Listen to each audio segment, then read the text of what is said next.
नमस्ते दोस्तों, स्वागत है आपका उपागम एकेडमी पे। चलिए दोस्तों, आज हम बात करेंगे फिजिक्स के अगले पार्ट में, जहां हम आपको पढ़ाने वाले हैं एसएचएम के बारे में, मतलब सिंपल हार्मोनिक मोशन के बारे में। तो सिंपल हार्मोनिक मोशंस क्या होता है सर? तो अगर एम फॉर बात किया जाए तो मोशन मतलब गति, हार्मोनिक मतलब आवर्ती गति, और सिंपल मतलब सरल। तो दोस्तों आज हम पढ़ाने वाले हैं सरल आवर्ती गति। सरल आवर्ती गति क्या होता है? तो सर आवृत्ति क्या होता है? आवृत्ति होता है सर एक निश्चित टाइम पीरियड में अपने आप को दोहराना। अगर कोई वस्तु या कोई भी पदार्थ अपने आप को गति में लाता है और एक निश्चित पथ पर एक निश्चित टाइम पीरियड में अपने ओसिलेशन, अपने गति को दोहरा रहा है, तो उसको हम लोग बोलते हैं आवर्ती गति। अभी हम लोग आवर्ती गति बोल रहे हैं, तो आवर्ती गति का एक एग्जाम्पल ले लो, तब आपको समझ में आ जाएगा कि आवर्ती गति क्या होता है। तो जैसे कि सर ये सूरज है और इसके चारों ओर हमारी पृथ्वी चक्कर लगा रही है। तो हमारी पृथ्वी प्रत्येक 365.6 ईयर्स, ये डे ना, सॉरी ईयर तो एक ईयर हो गया, डेज में अपने आप को ये चलते चलते यहाँ यहाँ यहाँ यहाँ यहाँ यहाँ यहाँ दोलन करते वापस जब यहाँ पहुँच जाती है, तो इसने 365 डे में फिर से अपने आप को उसी जगह पे ले आया जहाँ से इसने चलना शुरू किया था। तो ये कहलाता है सिंपल ये आवर्ती गति। जैसे कि पृथ्वी अपने अक्ष पे 24 घंटा में एक चक्कर ले लेती है। जैसे कि अगर कोई भी घड़ी है और इसमें से 3 सुई मान लो, 1 सेकेंड वाली, 1 मिनट वाली और 1 घंटा वाली। तो सेकेंड वाली सुई जो है दोस्तों, अगर सेकेंड वाली सुई दोस्तों अगर 60 सेकेंड यानी कि 1 मिनट के बाद पुनः वहाँ पहुँच जाती है जहाँ से चलना शुरू की है, तो सेकेंड वाली घड़ी 1 मिनट में, मिनट वाली 60 मिनट यानी कि 1 घंटे में, और घंटे वाली सुई 12 घंटे में अपना एक चक्कर पूरा कर लेती है। तो इसको आवृत्ति गति बोलते हैं। क्यों? क्योंकि 1 मिनट के बाद सेकंड वाली सुई फिर वही चक्कर लगाएगी, फिर वही चक्कर लगाएगी। हर 1 मिनट के बाद इसका जो रोटेशन है वो फिक्स हो जाता है कि 1 मिनट के बाद ये अपने आप को दोहराते रहेगी। तो वैसी गति जो एक निश्चित समय पीरियड यानी कि निश्चित टाइम पीरियड में अपने आप को दोहराए, अपने गति को दोहराए, एक निश्चित पथ पे दोहराए, उसको दोस्तों हम लोग बोलते हैं आवृत्ति गति। जैसे कि पृथ्वी का सूरज के चारों ओर घूमना, मिनट सेकंड और घंटे वाली सुई का घड़ी के चारों ओर घूमना, ये सभी दोस्तों क्या है? आवृत्ति गति है, जहाँ ये लोग अपने पथ को, अपने गति को दोहराते रहते हैं। चलिए दोस्तों, इसके बाद हम बात करते हैं आपको दोलन गति के बारे में, ओसिलेटरी मोशन के बारे में। तो दोलन गति क्या होता है सर? अगर कोई पिंड या कोई पदार्थ या कोई वस्तु एक निश्चित दूरी और निश्चित टाइम पीरियड में दोलन करता है, मतलब कि इधर से इधर जाता है, टू एंड फ्रो, मतलब कि आपको अगर पेंडुलम है ये घड़ी की, यह एक निश्चित दूरी तक गया, वापस आया, फिर गया, फिर वापस आया। अगर वह ऐसी गति जो एक निश्चित दो फिक्स बिंदुओं के बीच अपने आप को दोहरा रहा है, 2 फिक्स बिंदुओं के बीच, जैसे कि अगर पॉइंट ए और पॉइंट बी मान ले, तो यह पेंडुलम बी तक गया, वापस ओ पे आया, फिर ए पे गया, तो ए ओ बराबर ओ बी है इसका दोलन गति। ओसिलेटरी मोशन, अगर कोई 2 पॉइंट के बीच में कोई वस्तु मोशन कर रहा है, मूव कर रहा है, दोलन कर रहा है, तो इसको हम लोग बोलते हैं ओसिलेटरी मोशन। जैसे कि सरल लोलक की घड़ी का हम पेंडुलम, यानी कि सरल लोलक मतलब आप पेंडुलम समझ लो। तो मतलब अगर किसी निश्चित बिंदु के, मतलब किसी निश्चित बिंदु, जैसे कि मैंने बोला ए और बी एक निश्चित बिंदु है और पेंडुलम बी से ऊपर नहीं जाता है, ए से ऊपर नहीं जाता है, केवल ए और बीच में मोशन कर रहा है। तो जब कोई भी वस्तु किसी 2 फिक्स बिंदुओं के बीच में मोशन करता है, तो उसको हम लोग बोलते हैं दोलन गति। इंग्लिश में बोलते हैं ओसिलेटरी मोशन।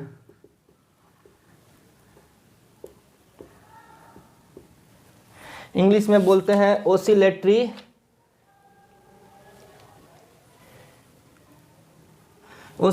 मोशंस। चलिए अब हम बात करते हैं सरल आवर्ती गति के बारे में। चलिए दोस्तों, अब हम बात करते हैं सरल आवर्ती गति के बारे में। तो दोस्तों हम एक एग्जाम्पल पहले लेते हैं ताकि आपको हम ये सरल आवर्ती गति अच्छे से समझा पाएँ।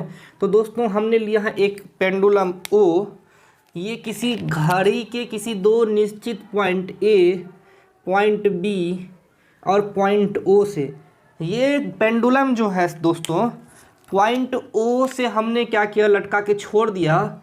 तो ये पॉइंट ए तक गया, वापस पॉइंट ओ पे आया, फिर पॉइंट बी तक गया, वापस पॉइंट ओ पे आया और फिर पॉइंट ए पे चला गया। तो यह दोस्तों एक आवर्त में गति कर रहा है। आवर्त यानी आपको अपने आप को एक पथ पे दोहराना। अब हम पढ़ेंगे सरल आवर्ती गति।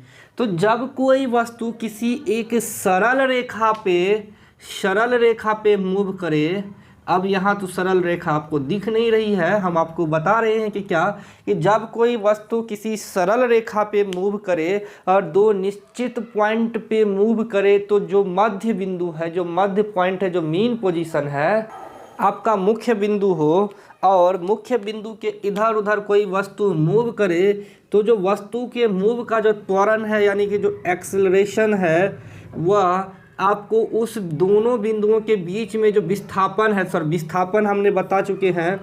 विस्थापन क्या होता है, शॉर्टेज डिस्टेंस। तो आपने ऐसे मूव किया लेकिन इस पॉइंट से इस पॉइंट का जो विस्थापन है वो शॉर्टेज डिस्टेंस है। तो कहता क्या है, त्वरण जो है यानी एक्सेलरेशन जो है वह विस्थापन के अनुक्रमानुपाती डायरेक्टली प्रोपोर्शनल होता है। इस साइड भी ऐसे ही होगा। जो मीन पॉइंट है, यहाँ मीन पॉइंट क्या है मेरा, ये ओ, और एक्सेलरेशन की जो डायरेक्शन होती है ना, वो मीन पॉइंट की ओर होती है। मेरा कहने का क्या मतलब है दोस्तों, कि अगर कोई सिंपल पेंडुलम है और इस सिंपल पेंडुलम किसी दो निश्चित पॉइंट पर मूव कर रहा है, पॉइंट बी और पॉइंट ए पर, लेकिन वो मूव कर रहा है किसी एक निश्चित पॉइंट ओ से यानी मीन पॉइंट ओ से, तो मीन पॉइंट से उस पॉइंट के बीच का विस्थापन, हमने विस्थापन को मान लीजिए d1 मान लिया, और इधर भी d1 ही होगा क्योंकि ओसिलेटरी मोशन है, दोलन गति है तो समान होगी।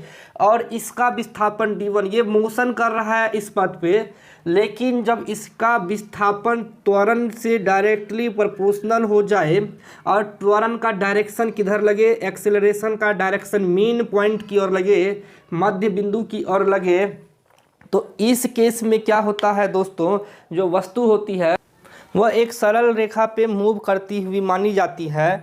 ऐसा इसलिए होता है दोस्तों क्योंकि इस एक्सेलरेशन पे एक प्रत्यानयन बल लगता है, यनन बल लगता है, एक्सीलरेशन होता है क्या, एक्सीलरेशन, एक्सीलरेशन फोर्स बोलते हैं, यानी त्वरण पे लगने वाला बल, प्रत्यानयन बल। यह बल क्या करता है कि एक्सेलरेशन को मध्य बिंदु की ओर केंद्रित करता है। मध्य बिंदु यानी मीन पॉइंट पर, आपको दोनों पॉइंट का जो मीन पॉइंट है वहां केंद्रित करता है। तो इस तरह यह पेंडुलम एक सरल रेखा में मूव किया और इस सरल रेखा में मूव करने के कारण इस गति को हमने बोला SHM, सिंपल हार्मोनिक मोशन। हम एक बार साधारण शब्दों में इसको हम समझा देते हैं, ये तो पूरा आपको डिटेल हो गया। अब 1 मिनट में आपको बस एक सिंपल लैंग्वेज में कि आखिर क्या होता है SHM बता रहे हैं। तो सिंपली दोस्तों आपको हम बोलना क्या चाह रहे हैं, देखिएगा, हम आपको इसी चित्र को एक बार फिर से बता रहे हैं ताकि आपको बहुत आसानी से समझ में आ जाए। तो हमने बोला कि एक पेंडुलम है, यह पेंडुलम किसी निश्चित बिंदु पे आपस में तीव्र आवृत्ति से, तीव्र गति से, यानी कि आपको एक रैपिड मोशन से मूव कर रहा है, लेकिन यह मीन पोजीशन यानी कि मीन पोजीशन के दोनों ओर समान विस्थापन, यानी विस्थापन कहने का मतलब होता है डिस्प्लेसमेंट, समान डिस्प्लेसमेंट बनाता है जब यह मूव करता है। चूंकि यह पॉइंट फिक्स है, यहाँ से यहाँ तक की जो विस्थापन है वो फिक्स है। तो इसका कहने का क्या मतलब है कि दोस्तों जब मीन पॉइंट से कोई पेंडुलम दोनों तरफ समान डायरेक्शन में मोशन करे तो इसको हम लोग बोलते हैं कंपन। कंपन को इंग्लिश में बोलते हैं ओसिलेशन।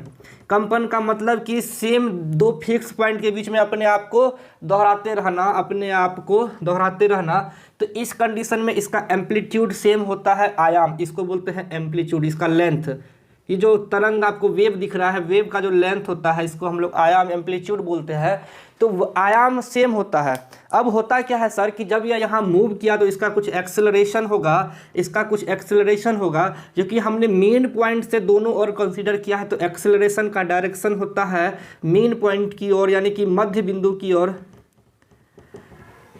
इस कंडीशन में क्या होता है कि मध्य बिंदु की ओर लगने के कारण एक प्रत्यानयन बल एक्सेलरेटेशन फोर्स काम करता है इस पॉइंट की ओर, इस पॉइंट की ओर। इस कारण से यह जो पेंडुलम है वह ना ए के ऊपर जा पाता है ना बी के ऊपर जा पाता है, केवल ए और बी के बीच में मूव करता है, ए और बी के बीच में।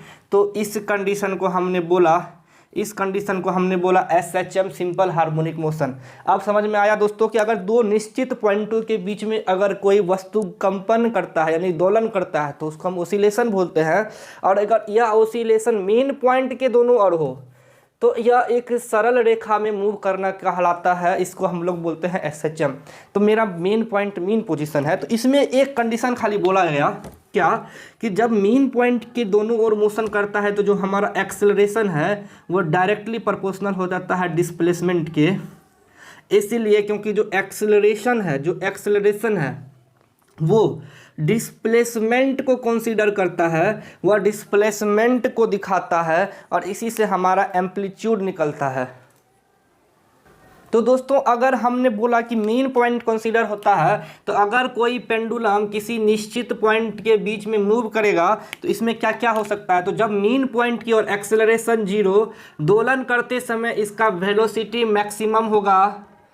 वेलोसिटी हमने बोला रैपिड मोशन, यानी वेलोसिटी क्या होगा सर, मैक्सिमम होगा। मोशन कर रहा है तो काइनेटिक एनर्जी क्या होगा, मैक्सिमम होगा। पोटेंशियल एनर्जी इसमें होगा क्या, पोटेंशियल एनर्जी नहीं होगा। क्यों, क्योंकि यह पेंडुलम अब रैपिड मोशन कर रहा है एक निश्चित पॉइंट के बीच। जब मोशन करेगा तो काइनेटिक होगा मैक्सिमम, पोटेंशियल 0, मेन पॉइंट पे जब इस पे लगने वाला एक्सेलरेशन होगा 0। एक्सेलरेशन क्या करता है सर, यहाँ मेन पॉइंट पे जो एक्सेलरेशन फोर्स लगता है प्रत्यायनन बल, यह इसको बैलेंस करता है। बैलेंस क्यों जरूरी है दोस्तों, अगर यहाँ पे यह बैलेंस नहीं होगा तो यह इस पाथ पे ना होके इस पाथ पे मोशन करने लगेगा, ए और बी इस पॉइंट पे मोशन करेगा तो यह दिक्कत कर जाएगा दोस्तों। और दोस्तों मेन पोजीशन से गुजरने के बाद इस पे लगने वाला फोर्स होता है 0, कोई भी फोर्स इस पे काम नहीं करेगा दोस्तों। अगर एक भी फोर्स काम कर जाएगा, आप खुद सोचो कि अगर यह पर हमने एक फोर्स लगा दिया और इस पेंडुलम को यहीं रोक दिया, एक फोर्स लगा दिया इस पेंडुलम को यहीं रोक दिया, तो यह जो निश्चित पथ पर जो गमन कर रहा था, जो कंपन हो रहा था, जो ओसिलेशन हो रहा था, वो कंप्लीट होगा क्या, नहीं। फोर्स केवल यहाँ लग रहा है, वो भी बैलेंसिंग फोर्स। कौन सा फोर्स, बैलेंसिंग, ताकि यह इस पॉइंट से इस पॉइंट पे बैलेंस होके चले।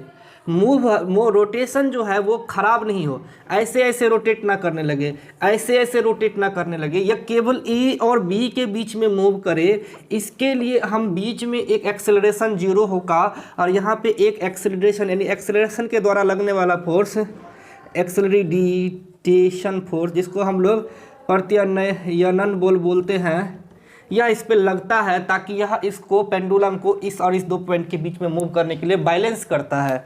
तो सिंपल हार्मोनिक मोशन, अगर हमने बोला कि मेन पोजीशन से अगर कोई वस्तु किसी पॉइंट पर जाती है, फिर वापस आती है, फिर एक पॉइंट तक जाती है, फिर वापस आती है, तो जब यह प्रक्रिया बार बार दोहराती है तो उसको बोलते हैं ओसिलेशन। और इस प्रक्रिया में जो हमारा एक्सेलरेशन है, मूवमेंट का जो एक्सेलरेशन है, वो विस्थापन के डायरेक्टली प्रोपोर्शनल होता है। इस केस में विस्थापन के डायरेक्टली प्रोपोर्शनल होने के केस में d1 d2 भी कर दो और d1 बराबर d2 कर दो, तो इस केस में जो मोशन कहलाता है वो कहलाता है सरल आवर्ती गति, सिंपल हार्मोनिक मोशन। चलिए अब हम आपको दोलन पढ़ा चुके हैं, आवर्ती गति पढ़ा चुके हैं, सरल आवर्ती गति, अब आगे बढ़ते हैं। तो चलिए दोस्तों अब हम बढ़ते हैं सिंपल पेंडुलम सरल लोलक की ओर। हमने बोला अब सिंपल पेंडुलम, हम इसी से आपको एक बार SHM फिर से बता देते हैं। पेंडुलम क्या होता है सर कि अगर किसी ऐसी डोरी से एक हम लोलक को पेंडुलम बोलते हैं। लोलक एक भारी वस्तु होता है।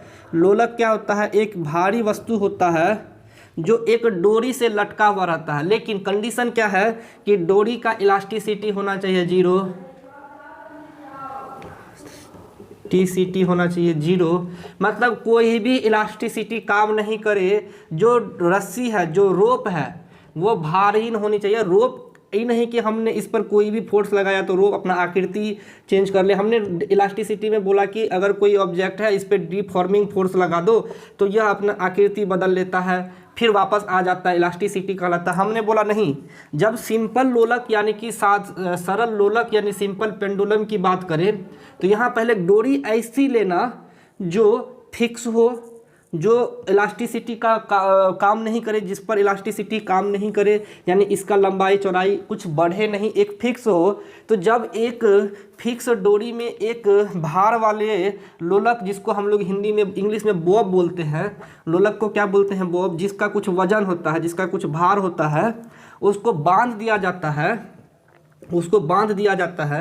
और क्या करते हैं, बांध के हम एक निश्चित पॉइंट पर पहले इसको अस्थिर करते हैं। अस्थिर करने का मतलब बैलेंस करते हैं। यहाँ पे मोशन होता है 0, बैलेंस करके मोशन हो गया 0। अब हम लोग क्या करते हैं, इसको पॉइंट ए पे ले जाके छोड़ देते हैं, तो यह ऑटो पॉइंट बी पे आ जाता है, फिर मूव करके यहाँ पे आ जाता है। तो दर इस गति को हम लोग बोलते हैं सरल आवृत्ति गति, सिंपल सरल आवृत्ति गति। और इस पेंडुलम जो डोरी से बंधा है इसको बोलते हैं सरल लोलक, इसको बोलते हैं सरल लोलक। तो सरल लोलक कुछ नहीं होता है, एक पेंडुलम होता है जो एक रस्सी से बंधा होता है, और वो रस्सी इलास्टिसिटी, उसमें इलास्टिसिटी काम नहीं करनी चाहिए, कोई एक्सटर्नल फोर्स काम नहीं करना चाहिए। तो दोस्तों जहाँ से लटका के छोड़ा जाता है, दोलन का केंद्र वो जहाँ पे लटकाया जाता है, इसको बोलते हैं ओसिलेटरी सेंटर, ओसिलेटरी सेंटर। और इस लेंथ को हम लोग बोलते हैं L। जहाँ डोरी से लोलक के बीच की दूरी को हम लोग बोलते हैं L यानी लंबाई।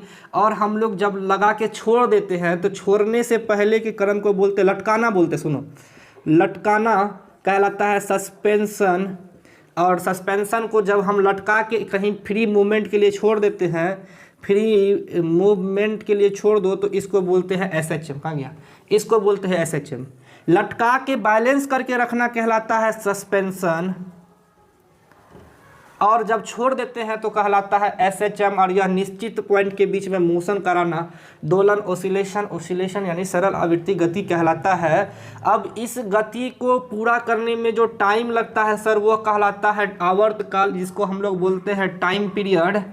और यह टाइम पीरियड जो होता है ना सर, यह ओसिलेशन कंपन के इन्वर्सली प्रोपोर्शनल होता है, और इसी को हम लोग फ्रीक्वेंसी बोलते हैं। और फ्रीक्वेंसी जो होता है वो टाइम पीरियड का इन्वर्सली प्रोपोर्शनल होता है। और फ्रीक्वेंसी कुछ नहीं है, कंपन है। एक सेकंड में कितनी बार कंपन किया कोई ऑब्जेक्ट, एक सेकंड में कितनी बार दोलन कर गया, इसको हम लोग बोलते हैं फ्रीक्वेंसी। अगर यह पेंडुलम एक सेकंड में यहाँ से यहाँ, यहाँ से यहाँ, यहाँ से यहाँ 5 बार किया, तो इसकी फ्रीक्वेंसी 1/5 टाइम पीरियड हो जाएगा। इसकी फ्रीक्वेंसी 5 टाइम पीरियड हो जाएगा 1/5, 0.2 सेकेंड पर ओसिलेशन।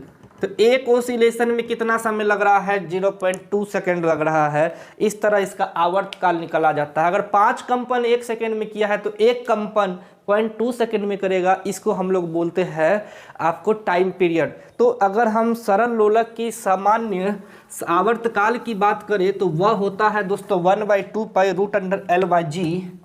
क्योंकि यार लोलक ग्रेविटी के अंडर काम करता है, तो 1/2 पाई रूट अंडर L/G।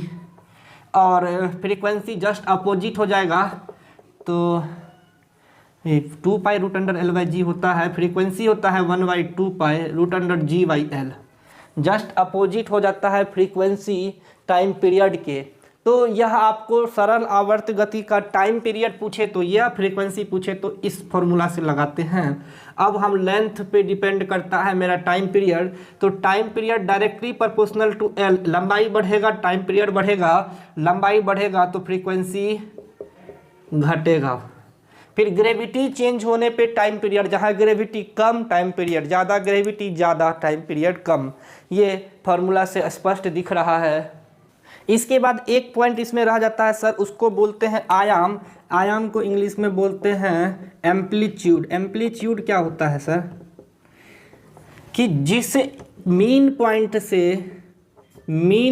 से उस निश्चित बिंदु के बीच का विस्थापन, जान लो ये O है, तो सर OB के दूरी नहीं, OB के बीच का जो विस्थापन है वो मेरा एम्पलीट्यूड कहलाता है। मीन पॉइंट से किसी एक और दोनों और नहीं, किसी एक और जो क्या कहते हैं जो मैक्सिमम विस्थापित होता है उसको हम लोग बोलते हैं एम्पलीट्यूड। मान लो कि यह अप में दोलन किया, फिर डाउन आ गया, फिर अप में दोलन किया, फिर लौट के आ गया, तो जब एक और केवल जाने की ओर, तो सर ये मेरा एम्पलीट्यूड है A, फिर A, फिर A, फिर A। तो ये टोटल मेरा ओसिलेशन है यहाँ से यहाँ तक। इस पूरे ग्राफ को हम लोग ओसिलेशन बोलते हैं, क्योंकि एक बार पेंडुलम ऊपर गया, फिर नीचे आया, फिर ऊपर गया, फिर मीन पॉइंट पे आ गया, जहाँ से चला था एक दोलन करके वापस वहीं आ गया। इसको हम लोग बोलते हैं सरल आवृत्ति गति। आवृत्ति गति और सरल आवृत्ति गति में क्या होता था कि आवृत्ति गति जैसे सूरज के चारों ओर पृथ्वी घूमती है, तो एक निश्चित पॉइंट पर एक ही पथ पे बार बार घूम रही है, यह भी एक ही पथ पे घूम रही है, लेकिन यह क्या है, इसका एक मीन पोजीशन है जहाँ से वस्तु वापस मीन पोजीशन पे आती है, फिर जाती है, फिर मीन पोजीशन, यानी एक बैलेंस पोजीशन होता है जिसका एक मीन पोजीशन होता है, लेकिन इसका क्या होता है कि फिर वापस यहीं आ गया। और आवृत्ति गति में मीन पोजीशन उतना इफेक्टिव नहीं होता है, जबकि सरल आवृत्ति गति में मीन पोजीशन की ओर लगने वाला प्रत्यायनन बल, एक्सीलरेशन फोर्स, यानी कि आपको एक बैलेंसिंग फोर्स कंसिडर किया जाता है। तो अगर आपसे पूछा जाए, एक चीज़ होता है फेज और कला, फेज या कला, हिंदी में बोलते हैं कला, मतलब फेज क्या होता है सर, इसको हम लोग फेज या कला बोलते हैं। तो इसमें अब एक लास्ट पॉइंट बच रहा है और वो है फाई।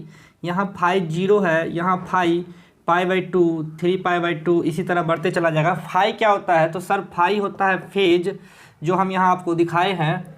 फेज क्या होता है दोस्तों कि अगर कोई भी पेंडुलम या कोई वस्तु जो एक दोलन स्थिति में ऑसिलेटरी मोशन में होता है, तो उसकी गति और उसकी स्थिति कैसी है और क्या है, इसको दिखाने के लिए हम एक एंगल यूज करते हैं, उसको फेज बोलते हैं। और phi is the function of time, phi function of time होता है, यानी कि आवर्त काल का एक फंक्शन होता है फाई, जो दिखाता है कि पेंडुलम किस जगह पे है, पेंडुलम की पोजीशन क्या है, पेंडुलम का मोशन क्या है, जो क्या क्या दिखाता है कि वस्तु के दोलन की, यानी कि ओसिलेशन का position and motion, position and motion. और तीसरा दिखाता है सर पेंडुलम के टाइम पीरियड को। तो phi is a function of time, या फंक्शन ऑफ टाइम होता है जो कि एंगल होता है, जो वेवलेंथ का जो वेव का एक एंगल होता है, वेव का एक एंगल होता है जो कि यह बताता है कि वस्तु किस पोजीशन पे है और वस्तु का उस पोजीशन पे मोशन क्या है और इस पोजीशन पे उसका टाइम पीरियड क्या है, यह हमको फेज से पता चलता है। तो ये 4-5 पॉइंट जो है आपको, एक एम्पलीट्यूड हो गया, फेज हो गया, टाइम पीरियड हो गया और फ्रीक्वेंसी हो गया, ये आपको किसी भी ओसिलेटरी मोशन के फीचर्स होते हैं और ये फीचर्स हमेशा आपको याद रखने होंगे। अगर किसी वस्तु का टाइम पीरियड पूछा जाए तो 2π√L/g और फ्रीक्वेंसी उस टाइम पीरियड का इन्वर्सली प्रोपोर्शनल होता है, यानी अगर फ्रीक्वेंसी को देखा जाए तो t directly proportional 1/f, f directly proportional 1/t। ये फीचर्स होते हैं फ्रीक्वेंसी और टाइम पीरियड के रिलेशंस में। अगर सरल लोलक के टाइम पीरियड की बात की जाए तो जो रिमेंबर थिंग है जिसको आपको याद रखना है, कोई भी सिंपल पेंडुलम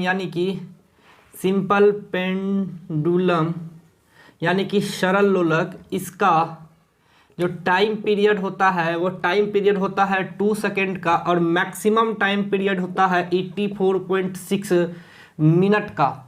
यानी कि अगर कोई भी सरल लोलक के बारे में पूछा जाए कि इसका टाइम पीरियड कितना होता है तो 2 सेकेंड, और यह आवर्तकाल मतलब क्या होता है दोस्तों, समझा देते हैं कि अगर यह सिंपल पेंडुलम है, या पॉइंट ए है, यह पॉइंट बी है, तो ओ बी में यह दूरी या विस्थापित दूरी D1 को टाइम पीरियड लगा पूरा करने में कितना, 1 सेकेंड, और यह फिर OA चला, D2 को टाइम पीरियड लगा पूरा करने में 1 सेकेंड, और इस पेंडुलम को इस साइड और इस साइड एक पूरा चक्कर लगाने में लगा है 2 सेकेंड।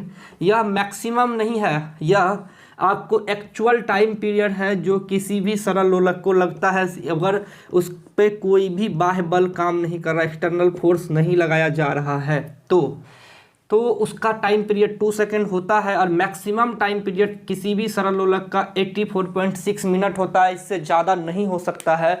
यह हाईएस्ट है किसी भी सरल लोलक के आपको टाइम पीरियड को निकालने के लिए एक हाईएस्ट फॉर्मूला है।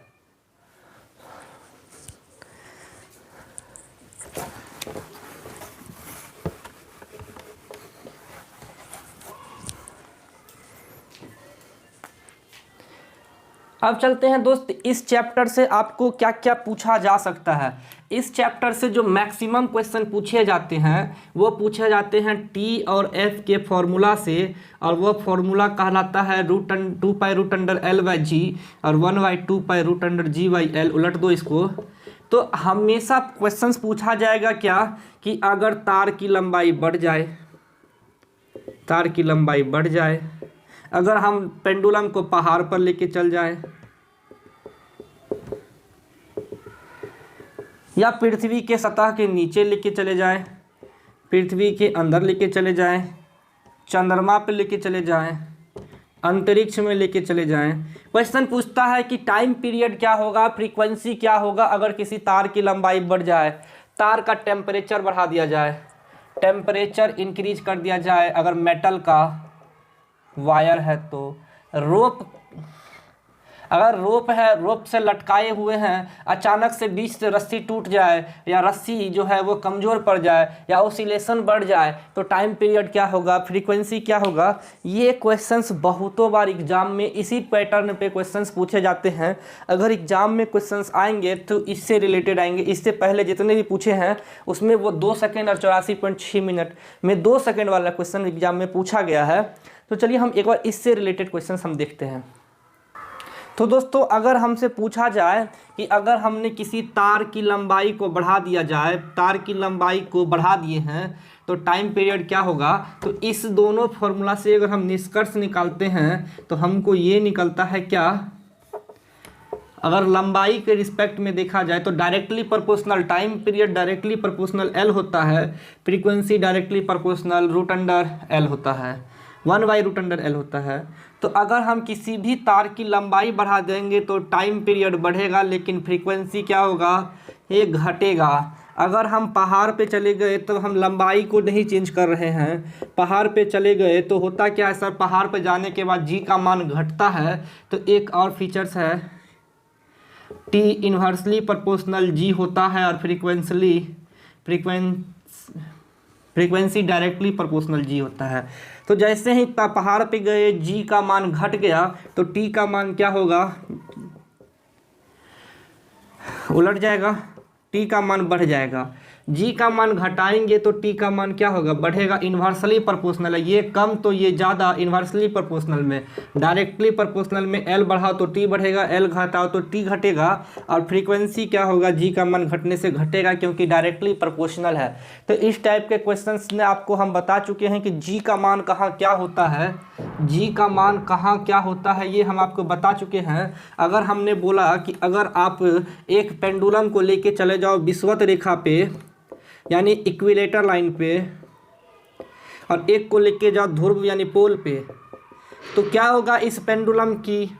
तो सर हमने बोला है कि ध्रुवों पे जी क्या होता है, मैक्सिमम होता है, और यहाँ जी क्या होता है, मिनिमम होता है। तो इसका मतलब है कि इस पेंडुलम का जो टाइम पीरियड होगा यहाँ पे ध्रुवों पे मैक्सिमम होगा क्योंकि जी मिनिमम है, और पोल पे जी मैक्सिमम है तो टाइम पीरियड मिनिमम होगा। यानी ध्रुवों पे घड़ी बहुत स्लो चलेगी, विषुवत रेखा पे घड़ी बहुत फास्ट चलेगी। समझ में आ रहा है क्या होता है ये दोस्तों। ये इस फॉर्मूला पर सब चीज़ डिपेंड कर रहा है। अगर L का मान बढ़ रहा है तो T का मान बढ़ेगा, G का मान बढ़ रहा है तो T का मान घटेगा, क्योंकि L और G, L के डायरेक्टली प्रोपोर्शनल है, G के इन्वर्सली प्रोपोर्शनल है। आपको डायरेक्ट फार्मूला से दिख रहा है। तो अगर उल्टा है तो उलट जाएगा, यानी अगर ये घटा तो ये बढ़ेगा, सीधा सीधी है तो सीधा सीधी रहेगा। इसी तरह जी का मान अगर पृथ्वी के सेंटर में चला जाए, पूछ रहा है कि इस पेंडुलम को हम लेके चले गए पृथ्वी के सेंटर में, तो सेंटर में जी का मान होता है 0, टाइम पीरियड क्या होगा, 2π√L/0 सर ये पार्ट हो जाएगा इन्फिनिटी, टाइम पीरियड हो जाएगा इन्फिनिटी। इसी तरह अगर हम लेके चले गए अंतरिक्ष में भी सर ग्रेविटी होता है 0, टाइम पीरियड इन्फिनिटी। फ्रीक्वेंसी क्या हो जाएगा 1/∞। कोई दिक्कत है दोस्तों? फ्रीक्वेंसी जस्ट इसका अपोजिट हो जाएगा, 1/∞, 0 होता है तो एफ हो जाएगा 0, नो कंपन, डायरेक्ट एकदम बैलेंस कंडीशन में रहेगा, नो ऑसिलेशन। तो अंतरिक्ष में क्या पेंडुलम ऑसिलेट करेगा? पृथ्वी के सेंटर पे ऑसिलेट करेगा? तो आंसर होगा नहीं। पोल पे क्या पेंडुलम सबसे तेज चलता है? क्वेश्चंस ऐसे ही पूछे जाते हैं क्या कि क्वेश्चंस दे देगा, आप लिख लेना कि ध्रुवों पर एक घड़ी विषुवत रेखा से ले जाने पर घड़ी चलेगी, 1 में दे देगा फास्ट, 2 में दे देगा स्लो, 3 में दे देगा एक्चुअल टाइम पीरियड रहेगा, 4 में दे देगा नन ऑफ दीज। चलो तो हमने बोला कि पोल पे जाने पे जी का मान मैक्सिमम होता है तो टाइम पीरियड हो जाता है मिनिमम, यानी घड़ी विषुवत रेखा से स्लो चलेगी। और यह क्वेश्चन इस तरह से पूछा जाता है कि if simple pendulum watch is taken to pole from equator then the घड़ी moves fast, slow, actual time and none of these. तो आपको बोलना है ये स्लो चलेगी, रीजन आपके सामने है, रीजन फॉर्मूला है, रीजन टाइम पीरियड का ये फॉर्मूला है, और यही फ्रीक्वेंसी के फॉर्मूले पर आपको एग्जाम्पल में बहुत सारे पूछे जाएंगे। आपके जी के जितने मान हैं कहाँ क्या होता है, ऊपर जाने पे जी घटता है तो टाइम पीरियड बढ़ जाएगा। तो पूछा जाता क्या है सर कि टाइम पीरियड जो है L/G, ये time period directly proportional L और time period inversely proportional G। तो याद रखिएगा जहाँ G का मान कम तो टाइम पीरियड का मान ज़्यादा, और टाइम पीरियड का मान ज़्यादा तो फ्रीक्वेंसी का मान कम। ख़त्म कहानी। जी का मान कम तो टाइम पीरियड का मान ज़्यादा और फ्रीक्वेंसी का मान कम। इसी को आप उलट के भी लिख सकते हो क्या, जी का मान ज़्यादा तो फ्रीक्वेंसी का मान कम, फ्रीक्वेंसी नहीं टाइम पीरियड का मान कम, फ्रीक्वेंसी का मान ज़्यादा। आप इसको ऐसे भी लिख सकते हो, बहुत सारे एग्जाम्पल्स हैं। एक एग्जाम्पल्स हम देख रहे हैं बुक में कि घड़ी लोलक को मैदान से पहाड़ पे ले जाने पे सुस्त हो जाती है, क्योंकि पहाड़ पर जाने से ऊंचाई के बढ़ने के कारण गुरुत्व जी के मान में कमी होती है, और गुरुत्व त्वरण में कमी के कारण घड़ी लोलक के पेंडुलम का आवर्तकाल बढ़ जाता है, तो घड़ी स्लो चलती है। क्या कहने का मतलब है सर, बता रहे हैं फिर से। इसने कहा क्या, हम इससे पहले लगता है कुछ मिस्टेक कर रहे हैं बताने में। सब चीज़ सही है, ये सब चीज़ सही है जितना बताए हैं। इससे पहले जो बताए थे उसमें कि हमने विषुवत रेखा और पोल पे जो बताया था वहाँ शायद कुछ मिस्टेक किए हैं बोलने में, हम उसको सुधार लेते हैं। क्या कि इसने कहा कि एक पेंडुलम है, इस पेंडुलम को अगर हम पहाड़ पे ले गए तो इस पॉइंट से इस पॉइंट तक पेंडुलम को जाने में क्या कहते हैं, जो घड़ी है वो स्लो चलेगी, घड़ी स्लो चलेगी। ठीक है, घड़ी चलेगी स्लो। क्यों चलेगी? पहाड़ों पे जाने पे घड़ी स्लो चलेगी। तो रीज़न क्या है सर कि हमने बोला कि अगर time period inversely proportional 1/G होता है। अभी L की बात हम किए नहीं क्योंकि लंबाई चौड़ाई भी कुछ बढ़ा नहीं है। हमने क्या बोला कि सर हम इसको पहाड़ों पे ले गए तो पहाड़ों पे G का मान क्या होता है, कम। G का मान कम तो टाइम पीरियड का मान क्या, ज़्यादा। तो इस पेंडुलम को यहाँ से यहाँ और यहाँ से यहाँ एक्चुअल जाने में टाइम पीरियड ज़्यादा लग रहा है, टाइम ज़्यादा लग रहा है। सर टाइम ज़्यादा लग रहा है तो आप एक एग्जाम्पल देख के देखो कि इस आदमी को और इस आदमी को हम एग्जाम्पल लेके बता रहे हैं कि यह दूरी सेम है, यह दूरी 10 किलोमीटर है, यह दूरी 10 किलोमीटर है, और यह आदमी अगर टाइम पीरियड बढ़ गया, समय बढ़ गया, समय ज़्यादा लेने लगा, इस आदमी ने यह 10 किलोमीटर दूरी तय किया 20 मिनट में। अब हमने पहाड़ पे पहुंच गए, ये मैदान पे थे और मैदान पे टाइम पीरियड बढ़ गया और इस आदमी को अब बढ़ने के कारण 25 मिनट लगा। तो कौन फास्ट है कौन स्लो है, आप तो बहुत आराम से बता सकते हो कि यह आदमी मैदान पे फास्ट है और पहाड़ों पे स्लो है। टाइम पीरियड ज़्यादा, ये सब चीज़ सही बोले हैं, खाली एक चीज़ गलत हम बता दिए। वो गलत क्या था कि हमने बोला कि टाइम पीरियड ज़्यादा तो घड़ी स्लो चलेगी और टाइम पीरियड कम तो घड़ी फास्ट चलेगी। इसका एग्जाम्पल आपके सामने है। आप देखो कि एक आदमी मैदान पे वही 10 किलोमीटर दूरी तय करने में हमको 20 मिनट ले रहा है, लेकिन पहाड़ पे गए तो जी का मान क्या होता है, कम जाता है, तो टाइम पीरियड बढ़ हो गया। इसके कारण वो 25 मिनट का टाइम लेने लगा। अब यह 20 की जगह 25 मिनट में ओसिलेशन करेगा तो एक्चुअल से तो वो स्लो होगा ना, टाइम पीरियड ज़्यादा, यानी आपको वही काम करने में ज़्यादा समय लग रहा है। एक एग्जाम्पल ले लेते हैं और कि यह आदमी आपको 10 पैकेट पैक कर रहा है 1 मिनट में। अब आदमी ने पहाड़ पे जैसे ही गया वह 10 पैकेट पैक कर रहा है 30 सेकेंड में। तो यह फास्ट काम कर रहा है कि स्लो काम कर रहा है? 1 मिनट 30 सेकेंड कर दो, फास्ट काम कर रहा है कि स्लो कर रहा है?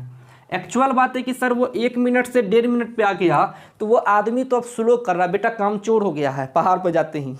ऐसा इसलिए हुआ क्योंकि जी के मान में परिवर्तन हुआ। और आपको ये आप समझ में आ गया होगा कि टाइम पीरियड बढ़ने का मतलब स्लो होना। कुछ एग्जाम्पल और ले लेते हैं। जैसे कि दोस्तों अगर हम लिफ्ट की बात करें तो हमने बोला था कि लिफ्ट में अगर कोई आदमी ऊपर जा रहा है, लिफ्ट में कोई आदमी बंद है ऊपर जा रहा है तो जी का मान बढ़ता है। कब? ऊपर जाने पे। लिफ्ट के अंदर की बात कर रहे हैं, नीचे जाने के पे जी का मान घटता है। और डोरी जो है लिफ्ट की डोरी अचानक से टूट जाए तो जी का मान भारहीन हो जाता है, 0 हो जाता है। तो इस तीनों केस में अगर आप टाइम पीरियड की बात करें तो sir time period 1 inversely proportional जी। अगर जी का मान बढ़ेगा तो टी का मान घटेगा। कोई दिक्कत है दोस्तों? मतलब दोस्तों अगर लिफ्ट में कोई आदमी ऊपर की ओर जा रहा है तो उसको ऊपर की ओर जाने में हमने कहा कि आवर्तकाल घट जाएगा, यानी कि टाइम पीरियड कम लगेगा, यानी टाइम कम लगेगा। लेस टाइम मतलब लिफ्ट क्या होगा? फास्ट चलेगी। लेकिन जब लिफ्ट ऊपर से नीचे की ओर आएगी तो इस व्यक्ति को कैसा महसूस होगा? ये व्यक्ति महसूस करता है, होता नहीं है, व्यक्ति महसूस करता है। अगर यही आदमी अगर ऊपर से नीचे आए, जी का मान कम, तो टाइम पीरियड क्या होगा सर? टाइम पीरियड होगा ज़्यादा, आवर्तकाल ज़्यादा। तो ऊपर से नीचे जब आते हैं तो आदमी को क्या लगता है कि लिफ्ट स्लो चल रहा है, क्योंकि इसको समय ज़्यादा लग रहा है। समय ज़्यादा लगने का मतलब लिफ्ट स्लो चल रहा है। अरे सिंपल सा बात है भाई, 2 आदमी चल रहे हैं, एक आदमी इस दौर में चल रहा है, दूसरा आदमी भी इसी दौर में चल रहा है। इस आदमी को जीतना है तो तेज़ चलना होगा। अगर दूरी मैंने कहा कि 100 मीटर है, ये दूरी 100 मीटर है, तो कौन जीतेगा? इसका टाइम पीरियड है ज़्यादा 30 सेकेंड का, इसका टाइम पीरियड है कम 20 सेकेंड का। Who is the winner? 20 second वाला, टाइम पीरियड लेस वाला। तो टाइम पीरियड ज़्यादा होने का मतलब कि वह व्यक्ति स्लो है, तो यही चीज़ लिफ्ट में भी होता है कि टाइम पीरियड ज़्यादा तो व्यक्ति को फील क्या होता है कि लिफ्ट जो है क्या कहते हैं नीचे आ रहा है, तो टाइम पीरियड बढ़ गया, यानी कि लिफ्ट स्लो है। तो आप जब भी लिफ्ट में नीचे से ऊपर जाओ तो आपको लगेगा कि लिफ्ट बहुत तेज़ी से चल रहा है, ऊपर से नीचे आओ तो आपको स्लो जैसा फील होगा। आप लिफ्ट में चल के तो देख लो, और जब लिफ्ट की डोरी अचानक से टूट जाए तो कपार तो फूटता है, आपको भारहीनता महसूस होगी। आपको क्या महसूस होगी? भारहीनता। और टाइम पीरियड हो जाएगा इन्फिनिटी, क्योंकि हमने बोला टी डायरेक्टली प्रोपोर्शनल 1/g होता है, जी 0, तो टी हो जाएगा 1/0 इन्फिनिटी। ठीक है, तो आपको इस टाइप के क्वेश्चंस पूछे जाते हैं एग्जाम में। इसके अलावा आपको अब हम एक चीज़ लास्ट टॉपिक बता रहे हैं, वो है अनुनाद। वो क्या है? अनुनाद, रेजोनेंस। रेजोनेंस क्या होता है सर? सिंपल सा बता रहे हैं, हम एग्जाम्पल से बता रहे हैं रेजोनेंस के बारे में। आप न क्या करो,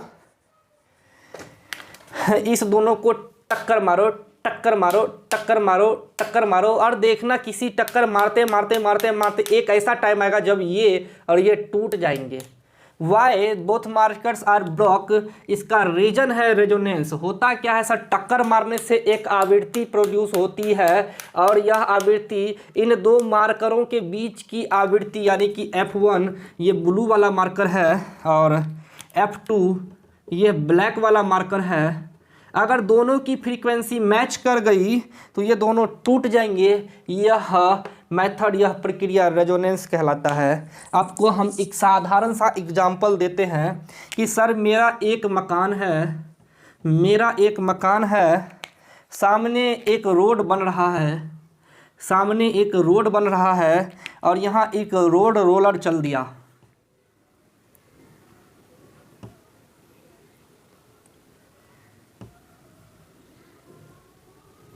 यहाँ एक रोड रोलर चलाया जा रहा है, ठीक है। इस रोड रोलर की आपने देखना कि इस आदमी ने क्या किया कि फ्रीक्वेंसी को बढ़ा दिया ताकि रोड प्लेन हो सके ज़्यादा आसानी से। होता है रोड बनाते वक्त देखना कि आपको कंपन महसूस होगा। इसने मशीन से इस रोलर की फ्रीक्वेंसी बढ़ा दी, ये घर हिलने लगा, ये घर हिलने लगा। जैसे ही यह फ्रीक्वेंसी इसके बर्दाश्त करने की फ्रीक्वेंसी के बराबर आ गई तो बेचारा घर क्या होगा? धड़ाम से गिरेगा, धुस बाजार, और वह हो जाएंगे टुकड़े टुकड़े। मेरा कहने का क्या मतलब है कि इस घर में भी एक फ्रीक्वेंसी डेवलप हो जाती है इसके कारण। तो होता क्या है सर कि हमने बोला कि यह एक घर है और यहाँ पे एक रोलर हमने चलाया, इसमें एक फ्रीक्वेंसी डेवलप हुआ F1, इसमें हमने फ्रीक्वेंसी दिया F1, यह फ्रीक्वेंसी लेना शुरू कर दिया F2, ठीक है। जब इसकी फ्रीक्वेंसी को हम बढ़ा रहे हैं तो धीरे धीरे यही फ्रीक्वेंसी इसमें ट्रांसफ़र हो रहा है और धीरे धीरे ये फ्रीक्वेंसी बढ़ते जा रहा है।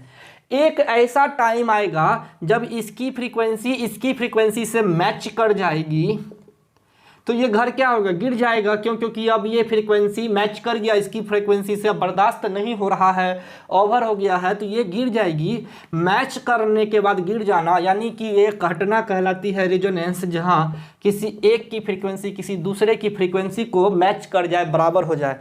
अमेरिका में एक पुल ध्वस्त हो गया था। होता क्या था सर कि इस पुल पे बहुत सारे सैनिक मार्च कर रहे थे। हम 1 मिनट बुक में देख लेते हैं कि वो पुल का नाम क्या था। मिल नहीं रहा है, पता नहीं, याद भी नहीं है, लेकिन एग्जाम्पल है सर क्या कि एक सैनिक की टुकड़ी थी अमेरिका में कुछ साल पहले, आज से 40-50 साल पहले, और यह कदम ताल करके चल रहे थे। कदम ताल मतलब दम, समझ रहे हैं ना? कदम ताल करके चल रहे थे, और कदम ताल करने के वजह से क्या हुआ कि सभी की फ्रीक्वेंसी मैच कर गई और सभी की फ्रीक्वेंसी जुट गई।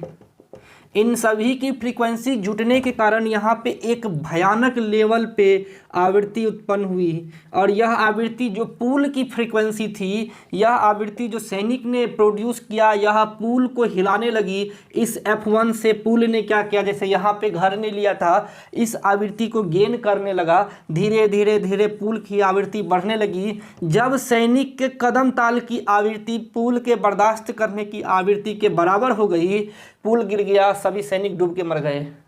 ऐसा इसलिए हुआ। क्या होता है दोस्तों, हम एक रीजन आपको बता रहे हैं। एक होता है डैम्प्ड ओसिलेशन। डैम्प ओसिलेशन क्या होता है सर कि हम एक झूला ले लो, एक झूला को एकदम झूला दो, आप देखना कि यह झूला झूल रहा है लेकिन धीरे धीरे स्लो हो रहा है।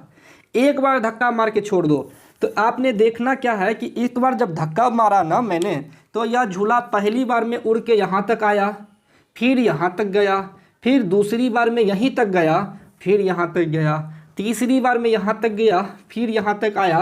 कहने का साफ मतलब है कि यह पहली बार में इतनी तक था, फिर घटा, इस तरह से यह चलने लगा, जिसकी आवृत्ति धीरे धीरे घटते एक बैलेंस कंडीशन में आके झूला फिर यहाँ आके रुक गया। इसको हम लोग बोलते हैं डैम्प्ड ओसिलेशन। डैम्प ओसिलेशन हिंदी में बोलते हैं मंदित दोलन गति। अवमंदित दोलन गति वैसी गति होती है जब ओसिलेशन अपने आप धीरे धीरे स्लो होने लगे, ओसिलेशन का प्रभाव खत्म होता जाए, एम्पलीट्यूड घट जाए। साधारण सी भाषा में कहें, अगर ये एम्पलीट्यूड ए है, यह A1 है, तो A1 लेस देन हो जाए A के, यह A2 है, A2 लेस देन हो जाए A1 के, या A3 है, A3 लेस देन हो जाए A2 के। यानी धीरे धीरे अगर किसी भी अगर ओसिलेशन का एम्पलीट्यूड कम रहा है, घट रहा है, ऐसे ओसिलेशन को कहते हैं दोस्तों डैम्प्ड ओसिलेशन।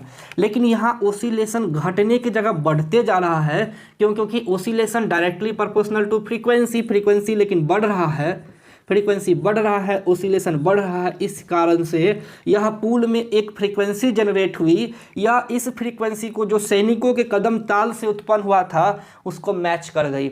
और रेजोनेंस कहता है क्या कि जब दो वस्तुओं के बीच की फ्रीक्वेंसी मैच कर जाए तो वह अपने आप को ऐसी स्थिति में लाता है कि अगर हमने पुल की बात की, कुछ भी बात की, तो वह ध्वस्त हो जाता है। मार्कर का एग्जांपल लिया मैंने, इन दो मार्करों को आप टकराओ, आवाज़ आ रही है यानी डैम्प्ड कर रहा है, ओसिलेशन कर रहा है, फ्रीक्वेंसी उत्पन्न हो रही है। जब तक कि ये दोनों फ्रीक्वेंसी मैच नहीं कर जाएगी, दोनों की फ्रीक्वेंसी, ये टूट नहीं रहा है, अगर किसी भी कंडीशन में इन दोनों की फ्रीक्वेंसी मैच कर गई, ये दोनों मार्कर ब्रेक कर जाएंगे। हमसे लिखा लो, यही रेजोनेंस है। रेजोनेंस का अगर हम लोग डेफिनेशन की बात करें तो when damped oscillation is negligible, यानी अगर उसका एम्पलीट्यूड नहीं घटे, जैसे दोलन झोला के दोलन में होता है, गया यहाँ तक, फिर यहाँ तक, फिर यहाँ तक, फिर यहाँ तक, फिर यहाँ तक, फिर यानी घटते चला गया। तो डैम्प्ड ओसिलेशन मतलब जब एम्पलीट्यूड का मान घट जाए, यानी ओसिलेशन दोलन गति कम जाए, दोलन गति कम जाए। तो अगर ये दोलन गति जो कम जाती है उसको नेग्लिजिबल माना जाए, इस कंडीशन में अगर कोई एक फ्रीक्वेंसी जनरेट होती है तो वो आसपास मौजूद किसी दूसरे वस्तु में उस फ्रीक्वेंसी को ट्रांसफ़र करता है। जब दोनों इक्वल हो जाए तो ऐसी स्थिति को हम रेजोनेंस बोलते हैं। ऐसी स्थिति मशीनों में पाई जाती है, विद्युत चुंबकीय तरंग में पाई जाती है। एक एग्जाम्पल लेना दोस्त, एक गिलास कप में पानी भरना, कान के पास रख लेना। कान के पास रखने की वजह से क्या होगा दोस्तों, हमने कान के पास रख लिया, अब कुछ आवाज़ सुनना, कुछ सुनाई देगा। कुछ देर के बाद जब हवाएं आपस में गुजरेगी तो इन हवाओं के टकराने से एक गिलास में फ्रीक्वेंसी मौजूद होगा, और यही फ्रीक्वेंसी आपके कान में एक फ्रीक्वेंसी डेवलप करेगा, और यही आवाज़ उत्पन्न करके आपके कान को ट्रांसफ़र करेगा। एक फ्रीक्वेंसी दूसरे कान में ट्रांसफ़र हुआ, दैट ऑफ रेजोनेंस। यही आपका लास्ट टॉपिक था। डैम्प्ड ओसिलेशन भी हो गया, रेजोनेंस भी हो गया। अगर दोस्तों इसमें अब कोई दिक्कत हो, समझने में कोई समस्या हो, तो आप हमको बोलना, कमेंट करना। इतना अच्छे से और डिटेल से पढ़ाए हैं, हमें नहीं लगता है कि कोई दिक्कत करेगा। खास करके जो आपको पॉलीटेक्निक और पैरामेडिकल के स्टूडेंट हैं उसको तो एकदम नहीं होना चाहिए, क्योंकि यह टॉपिक उनके लिए इम्पॉर्टेंट है। आपसे रेजोनेंस में कुछ कभी कभी रेजोनेंस में नहीं पूछता है, वही दोलन गति में पूछेगा, एल और जी के घटने पे पूछेगा, तो आपको क्वेश्चन आंसर का सीरीज में क्वेश्चन भी बता दिया जाएगा। आज के लिए इतना ही दोस्तों, धन्यवाद। बने रहे उपागम एकेडमी पे। अच्छा लग रहा है दोस्तों, लाइक शेयर कमेंट जरूर करें। आपके लाइक और शेयर से ही हमारी मेहनत जुड़ी हुई है। तो अगर आपको यह सही में अच्छा लग रहा है तो लाइक और शेयर, सब्सक्राइब कम से कम करें। Thank you.